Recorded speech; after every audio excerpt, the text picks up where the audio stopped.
Hey, everybody, and welcome to the HERstory Collaborative. My name is Jen Buck, and I'm a professional speaker, executive strategist, author of 5 books, and a nonprofit founder. And I am so excited that you're here today because I've got a woman who I think you're going to be very, very interested in.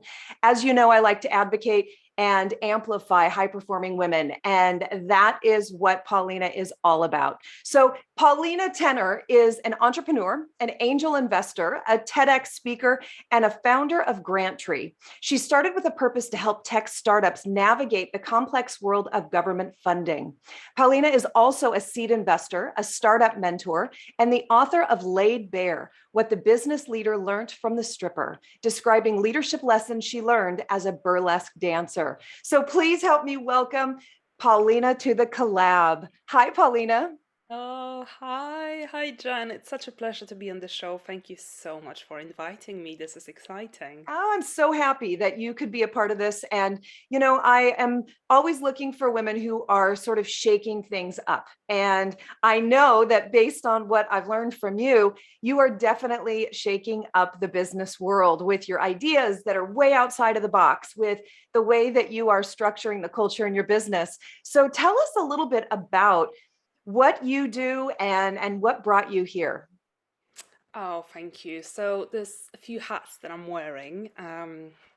I am a founder of a company called GrantTree, which grew to over 50 people in the last 10 years and which specializes in government funding for tech startups.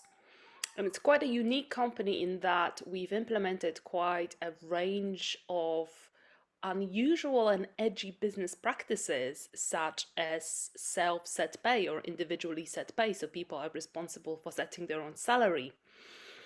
All the financials and all the company information is transparent, which is also quite unusual. And people are operating in an open, trusting environment where they're encouraged to participate in the way the company is run and governed.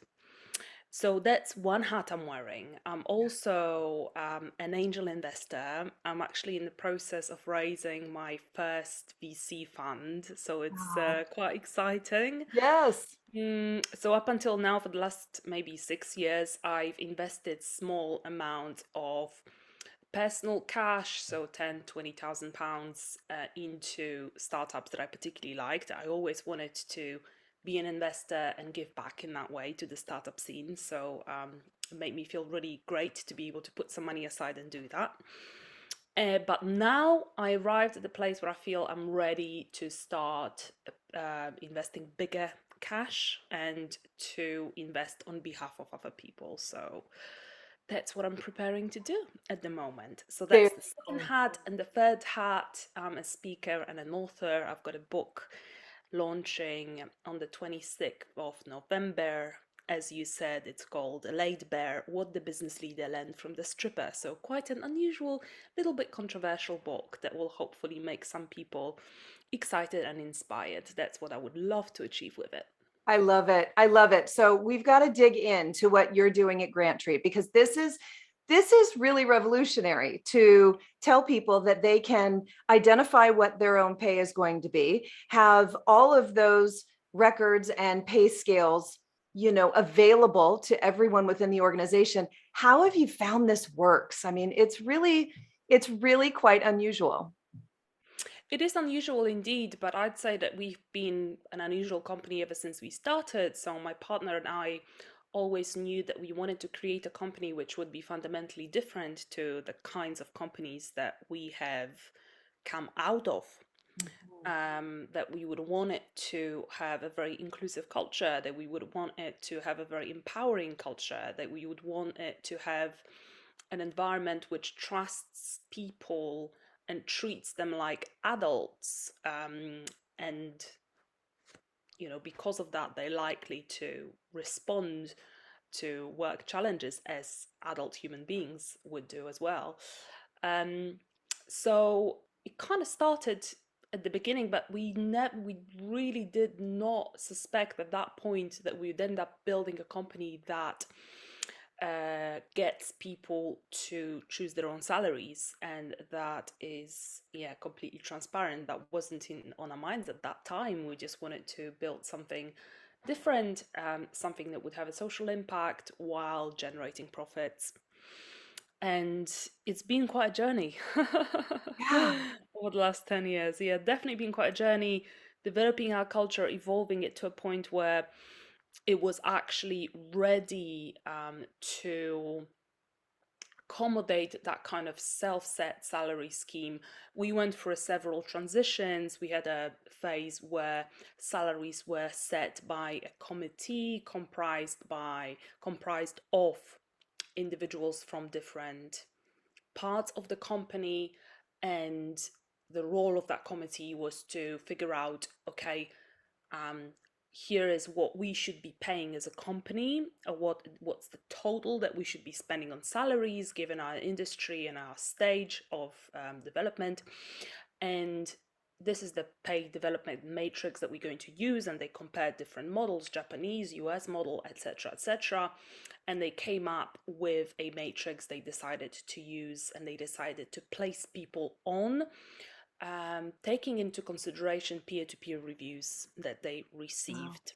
So that was kind of an intermediary stage, and then finally, I think it was maybe about 4 years ago, we decided to actually make the paid process open to individuals themselves, making a decision based on self-assessment process, so something that they have to participate in for 6 months on a monthly basis before they actually start the pay process, um, in order to really reflect on whether they've achieved the goals they set on themselves, to reflect on their performance, and to give them the data that they need to prepare a proposal and then make a decision. Yeah. So I'm so fascinated by this because I've spent many, many years. I started my career actually in a startup, and I was there for 10 Mm, years. So I love that fast pace, really innovative way to look at things. And mm, it really has shaped me actually for the last mm. 20 years, right? Where I have been consulting with companies. So I'm always looking for these unique ideas. I've got one company out of the US here who has 20 beer taps and 4 wine taps. And what they do is they allow people every day, depending on what you need, to go and be a part of that. Enjoy the beer, enjoy the wine. Obviously, they don't want people to be drunk. It's about Yeah, responsibility. It's about being, mature about where you're at and what you're doing. But they put no restrictions on these people because they yeah, know that adults can adult. And yeah, absolutely. And when you treat people like adults, they will respond to challenges absolutely. like adults. And when you treat them like kids in kindergarten, Yeah. they will respond. They will basically, if they don't feel trusted, they'll not bring that level of adult responsibility to their job. I Yeah. really believe that. Yeah, I totally agree. And I love this. And I feel like there are a lot of really great ideas that are coming out right now when it comes to sort of transforming the workplace. And I can see that you're on the forefront of that. We're right now seeing in the States that our millennial employees and workers who are basically between like mid 20s up to 40, they're pushing right now for a 4-day work week because Yeah, it's ridiculous that we have this weird standard, at least in the States, of 40 hours a week. We don't need to be at work 5 days a week. We can do things in a different way, and I think that there absolutely. is a transformation happening. And are you Absolutely. finding that too? I can't I have absolutely no doubt that there is a transformation happening, Jen. And being, I mean, it's kind of you to say that I'm on the forefront. I'm definitely, part of that Mhm. transformation.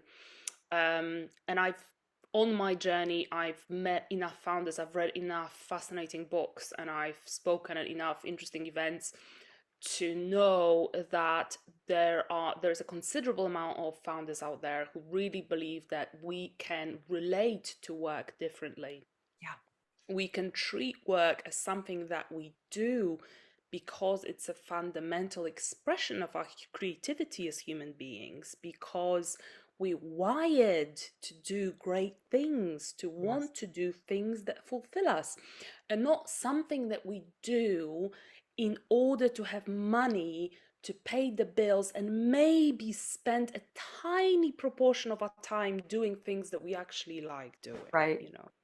So there is more and more founders, and particularly in the world of startups, which I absolutely love, and in the world of small organizations, because those small organizations and startups are, I believe, incubators of social change. The change starts within the small organizations and then it percolates to larger organizations. Right. But it's the startups that usually have the courage to implement new edgy practices. Mm. And transformation and evolution is happening not just in the areas of technological innovation, for example. And I, being immersed in the world of tech startups, also as an investor, I deal with that a lot. Yeah. But it's also happening in the space of culture and in the space of HR, in the space of how we choose to do work and manage ourselves, our communication, the way we are in organizations. So Yeah. that space is also and most definitely subject to innovation. Yeah. And I think that you nailed it with an important word here, which was courage. And it really does take courageous leadership to step out and say, yes, it's worked, but how can we make it work better? And even if it doesn't look like what you all expect, even if it doesn't, fit into the box that everybody has gotten used to, it doesn't mean that we can't make it better. And that does take courage from leadership. And I'd love to know where your courage comes from. Hmm. Courage is something, it comes from a source that you continuously have to kind of refresh and add to it. So I'm just finding myself rereading The Secret these days, Mm. just because it's a book that I really like. Yes. But there's been many like reinventing organizations, for example, that has really influenced me. Mhm. And I just think that we choose whether we spend time with people, immerse ourselves in books and content that helps build our resources of courage or depletes us. So, yeah, so I'm doing my best to surround myself with a supportive network of people, to read stuff and consume stuff which replenishes my resources of courage, um, ideally on a daily basis. So, I think it's a continuous work. It's not something you're born with, it's something that you work towards. Yeah, I agree. So I'm going to transition this actually from courage to reading to your book. Mhm. You've got this book that's coming out in November, and Mhm. it's all about how you learned really important lessons from spending time as a burlesque dancer and how you've applied them to leadership. You've got to tell me how this all began. Like, how did you, first of all, how did you get into burlesque dancing? Because I feel like burlesque dancing is the coolest thing. And I'm so curious about how you got into that. Yes, so that's a really cool story, actually. So, when I started running my business, maybe 2 years into it, I found myself really depleted in a kind of, in terms of my creativity, my the way I like to relate to the world and the way I like to interact with the world and people. So I'm quite a rebellious spirit. Mhm. I love kind of balancing on the edge of what's politically correct, and I just felt I need some mischief in my life again. I Yeah. need to find something outrageous to do, something that would really wake up my creative powers again, because it feels like I'm spending most of my days in my mind as a business person, running from meeting to meeting, from Sure. presentation to presentation, etc. And there was this one particular day when I was in Piccadilly Circus in London, and I was walking towards Leicester Square, and I saw this. There's a club which I think still exists called Café de Paris, which is like a cabaret venue in London. And I saw, I caught a glimpse of a burlesque show rehearsal, and I just made a decision on the spot. I need to find out how to become a burlesque girl. Oh, I was wow. like, I love this shit. This is exactly what I needed in my life. Yeah. And in my true kind of entrepreneurial spirit, I just reached out to some people, some of my girlfriends. I shot out a few emails, I made a few phone calls, and I found some names of burlesque schools. And there's one called Oh, The wow. Cheek of It, which I felt really aligned with because they help you develop your uh, flagship act, and they're all about helping you kind of create a story, so rather than just focus Yes. on the stripping, which is most of the time part of burlesque acts, Mhm. but it's all about the story, how that lead up to this, to the stripping, like why does it happen, how does it happen, Yeah. the comic aspects of it, the self-irony, there's just so much stuff and skills you can bring to burlesque acts. For me, it's been singing since I'm also a musician, but for many people, it's stand-up comedy, it's circus acts, it's Cool. all sorts of skills that people have. Mhm. And the cheek of it have the kind of help you develop acts in a very kind of creative way, where you, as part of a community of girls, you kind of meet up and you prepare your costumes and you choose your music and then you create your storyline. And it's been an amazing journey. And just Wow. the moment I came on stage with that first act, that first time I ever performed in front of a real audience in a club called Madame Jojo's, which sadly no longer exists, in Oh, Soho in London. This was one of the most amazing and exhilarating moments of my life. It was amazing. And then I did a few more courses. I performed in different venues across different continents. I performed in Tokyo, wow. in Canada. It's been an amazing adventure. Just so, so happy I got to do this. Wow. So, what did you learn from doing that you've been able to apply to being this Mm, business mogul? business mogul. I love the way you put this. Um, a lot. So I learned and acquired a more embodied way of leading and more embodied way of being in my leadership. Mm. So I'd say, and I talk about it quite a lot in the book, that my leadership tended to come from the masculine part of me. So as I say, as many people talk about in the tantra world and beyond, we're all comprised of feminine and masculine parts. And I used to be, at least in the business context, very much in my Yeah. mind, in kind of my driven, focused, goal-oriented masculine part. And what doing burlesque taught me, and performing on stage, is like being much more embodied, listening to my intuition, Yeah. being like really being in the moment, being with the audience, really kind of paying attention to like what their reactions are, what they're attracted to is a particular joke, a way I move on stage. What is it that gets them going? It was absolutely fascinating just studying that um, just very intricate relationship that you have with the audiences. I'm sure you recognize that from your public speaking, but similarly as a performer, there's like a energetic thread between you and the audience, and you just it's palpable, just feeling the action reaction, how like what you say, what you do or say like influences them, and how the way they react to you influences you in turn. It's fascinating. Yeah. So it really learned me to be in the moment, to be more intuitive, to really deeply listen, Yeah. to trust myself more, to be more in my kind of feminine receiving, being as opposed to doing place. Yeah. I talk about the feminine energy and the masculine energy a Hmm. lot in my work. And Mm. I think it is so important because when we're in that feminine energy, we're really in our most amplified state of emotional intelligence, right?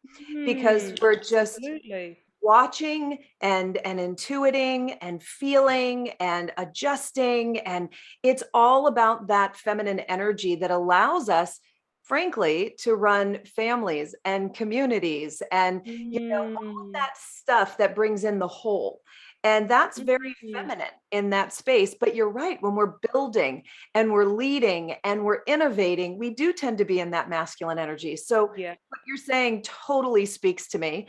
And I know that you did the TED Talk and you were able to infuse all of this together like you do in the book. Tell me about your TED Talk. Oh, so that was the first time when I decided to come out as a stripper, burlesque dancer at least, Yeah, to a wider audience, knowing that there will be clients and people I know from the business space that will see that talk ultimately. sure. So I just thought this is because I used to be sort of excited and like almost in love with my double life the kind of lifestyle where I was doing business during the day and performing at night, and it just felt so exciting, like I was living two lives at the same time, because why be just a business person or just a burlesque dancer if you can do Sure. both, you know? Sure. and and there came a moment when I was like, no, it's all me and it's all true, and I want the world to know that all of these aspects of me are important and sacred and to be cherished. And if somebody doesn't like it, it's, as Anthony Hopkins puts it, it's none of my business. You Yep. know, it's their thing. It's nothing to do with me. Yep. So I just thought this is the right time to talk openly about different things that I do in my life and how they relate to each other, how they help, how the stripping empowers me in the business context, and how being a really good businesswoman makes me a better stripper as well. So what happened is that I showed on the screen on the projector behind me just images of me in kind of various states of undress on different stages. Yeah. And in the foreground, I was there as a businesswoman just saying, I don't know who this is, like she's going to ruin my career. You, the audience, you need to be quiet about what you see here because this is, unacceptable. So it was kind of Clever.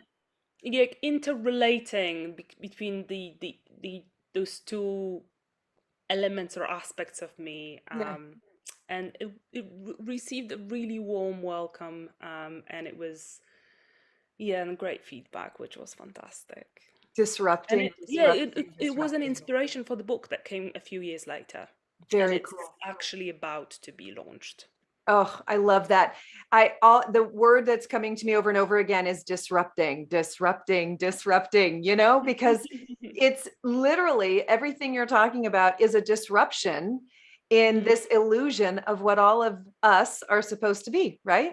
Hmm. And why not all, both, all of it together? And I think it's deeply brave. Oh, thank you. You're welcome. Thank you. I definitely, as I say, I do have this rebelliousness in my blood, in my very bones. It feels like I am built to um, live on the edge and challenge things and be intellectually provocative and physically provocative. And it just really gives me a sense of aliveness to be in that space. So I I'll love be coming to that space over and over again as an entrepreneur, as an it. investor, as an artist. It just feels like that's where I'm truly able to thrive. I love it. I just love it. I'm going to transition us into some speed round questions. And if it's okay, I just want to throw Oh, some at you. yeah, And let's whatever do comes to mind, let's just roll with it. And it. so the first question I love, just because it gives me an idea of who you are and how you think a little bit. So if you got a chance to spend an hour with a woman from history to learn from her, pick her brain, who would that woman be for you? Cleopatra from ancient Egypt. Oh, that's a good one. That's a She great. was exactly what I love in a woman. So super smart, but also totally owning her beauty and her sexuality and using it in ways that felt great and empowering to her. Yeah. So I love it. And Love. she was really, really. It's actually underestimated, no, but by us these days, how smart and strategic this woman was.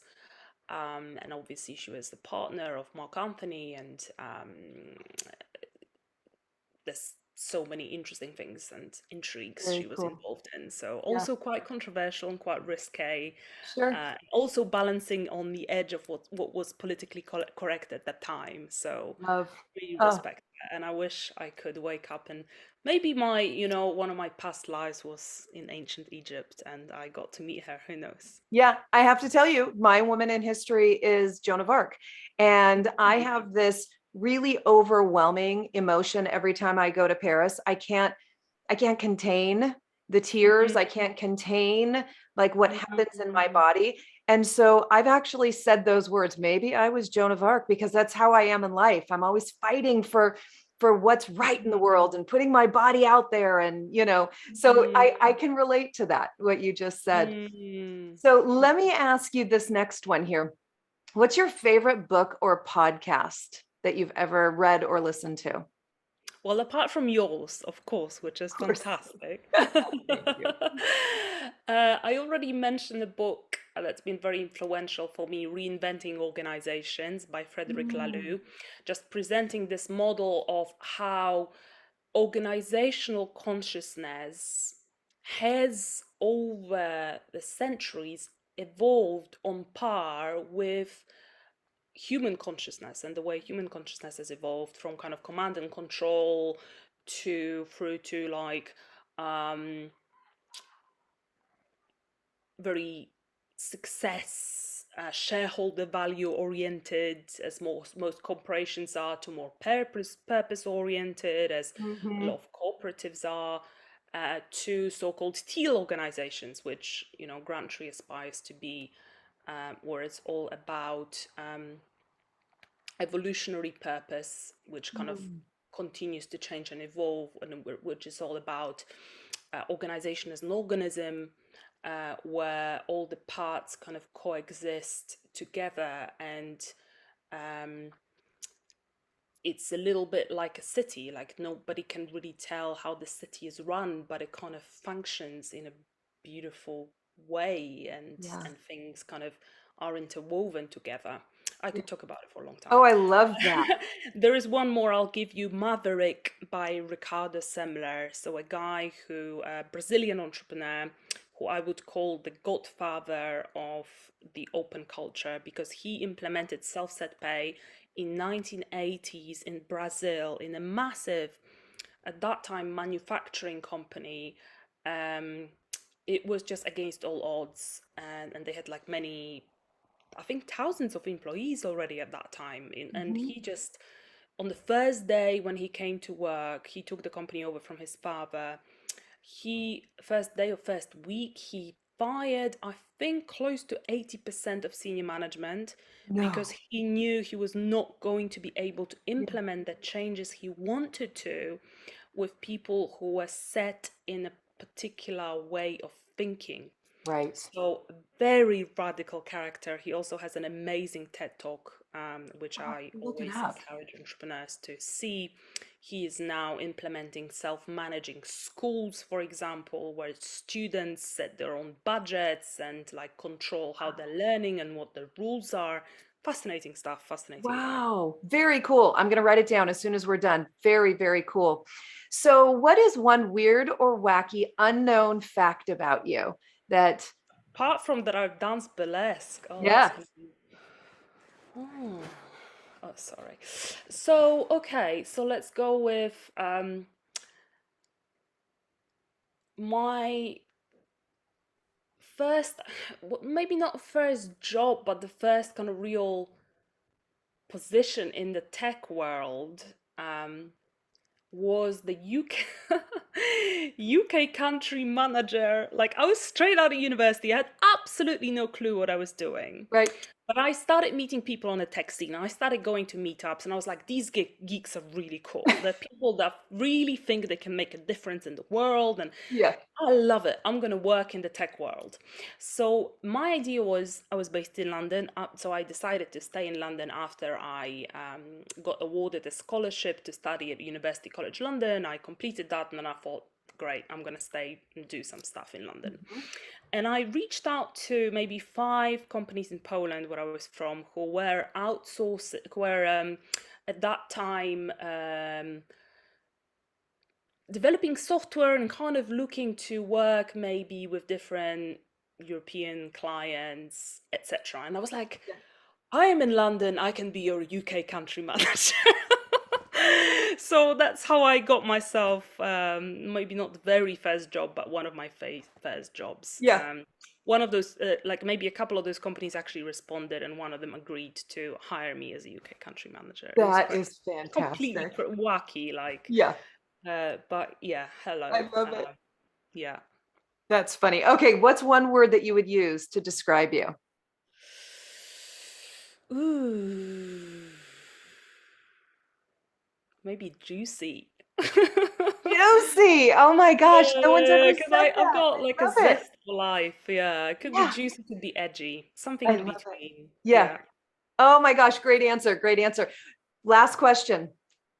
When I'm really, really old, I hope to see. A world where people are truly empowered to live their full potential. Mm, Because that's where I'm coming from as an investor, for example. I really believe that if we could put all the talent we have in the world to good use, if we could put the right people in the right places, give them the right capital to uh, develop and grow their ideas, I think we could solve all manners of civilizational crises that we're dealing with: environmental, social, poverty. We really, like, there's enough talent and skills on this planet. yeah, It's amazing. And being, living in this world of being surrounded by entrepreneurs, it's amazing how much talent and potential there is out there. It's amazing. It just hits me in the face every day. That's why I love doing what I do. yeah. And so, I need to walk the talk. So I need to put my money where my mouth is, and that's why I invest my money on, in entrepreneurs Yeah. instead of living an expensive lifestyle, for example. Yeah. Yes. So I would, when I'm old, I want to see a world where people are empowered to live their true potential. I love it.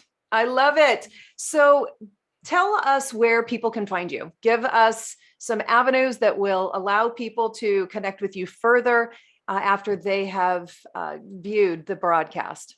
Sure, of course. So my personal website, so GrantTree, my company, is grant as in government, grant tree as in tree in the forest, granttree.co.uk. My personal website is Paulina Tenner, Tenner as in £10 or $10, .com. And if you would like to hear about the book's arrival, please go to Paulina Tenner /list and sign up to my waiting list. I love it. Well, Paulina, this has been such a joy for me, and I'm so impressed by you. And you may notice that I followed you immediately on Clubhouse today. I don't know if you Mm, you might see that little thing come up there, that little notification, but I just think you right. have so much knowledge to share, and I'm grateful that you spent time here because I just think that you're on really the cutting edge of what's going on with cultural changes, salary changes, ideas around bravery and courage. And I just think that you're the right kind of leader for right now. And I really Oh, appreciate what you bless. have to say. Oh, that's one of my, I mean, part of my purpose definitely to help inspire and empower the kind of leaders that the world needs right now. So it's amazing to hear that. Thank you, Jen. It's been an absolute pleasure, and I can't wait to watch this episode and other ones too. Yay, yay. Well, to everybody who is,